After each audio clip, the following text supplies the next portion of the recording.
Welcome back. Joan and Kerry says, thank God you have panellists on the programme this evening who know what they're talking about. Such a welcome change.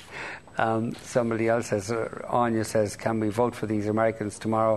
What a breath of fresh air to listen to positive words. And somebody else asked, can you ask the speakers about the likelihood of massive dollar inflation as a result of what Obama is doing? Do you think there's a threat of that? No, I don't think so. The private formation of money has been going down, and so what the public sector has been doing is basically replacing what the private sector was unwilling to do in the crisis. That's not an inflation threat. I said I'd go back to the Obama issue. It seems to me that the principal foreign policy issue he's got to deal with, as the same of all American presidents for a long time, is the Israel-Palestine issue. He committed himself during the course of the election campaign very much on the Israeli side. Can he now unhook himself from that and push the Israelis towards a deal with the Palestinians, in your view? Well, I think he's made some very clear statements in Cairo, in particular on the question of settlements, where he said very clearly that the construction of settlements was not legitimate and needs to be stopped. And that is a message which the Israelis have not heard from the American government. They've heard for a long time that settlements have got to be dismantled. And to be talking about a stop to the further construction of settlements is so far removed from the actual dismantlement of the settlements that I would have thought that this is disappointing. Well, they did dismantle some settlements. I mean, it's not. We're not going to get there immediately, but I do think this changes the climate of discussion of this issue in the United States, and that is a positive step. And that the president's committed his prestige to achieving something, and he's not feckless. There will be a real test of his having said this, of whether he's serious. Have you met him? I've not personally met him, no. Yeah, right. Your father, of course, was very close to John F. Kennedy. You never met John F. I never met President Kennedy or President Johnson, for that matter.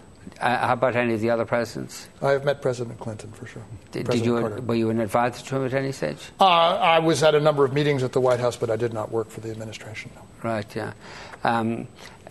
Some of our viewers may not know that John Kenneth Galbraith was a very famous American. He was an economist and a brilliant economist at that, but he also was well known generally.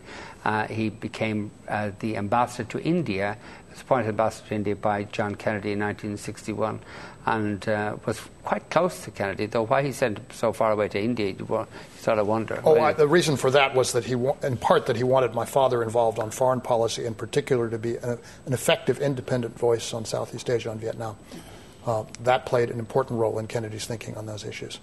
And yet Kennedy is blamed quite a bit for building up American forces in Vietnam and starting that enterprise. Do you think that's fair? The reality was that my father was an opponent from the very beginning of the commitment of U.S. forces to Vietnam. McNamara and Kennedy agreed with him on that point. A policy was put into place to end the U.S. involvement in Vietnam, and a formal presidential decision was taken in October of 1963 that would, if implemented, have caused a full pullout of U.S. forces from Vietnam by the end of 1965. That is the historical record. So you believe that Kennedy would have withdrawn the U.S. forces from Vietnam then? What he did was to make a formal decision to do so. So it's not a question of belief of what he would have done. It's a question of establishing as a point of historical fact what he did decide to do.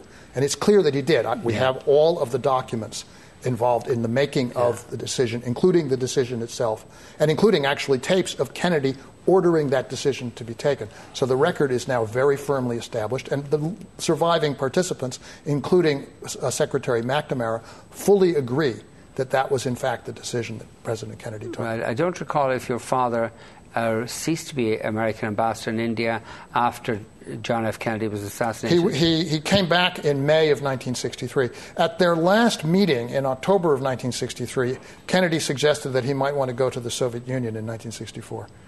Really, yeah. He would have enjoyed that. I think he declined he didn't want to leave Harvard at that point. But had Kennedy lived, he might have talked him into it. All right, well, thank you very much for being with us. And that's it for now. The weather's next. TV3 News is back at 7 o'clock in the morning. Remember, we have a special election programme on Saturday afternoon from 4 to 7 to bring you the results and an analysis of the results. That's all from us for tonight. Good night.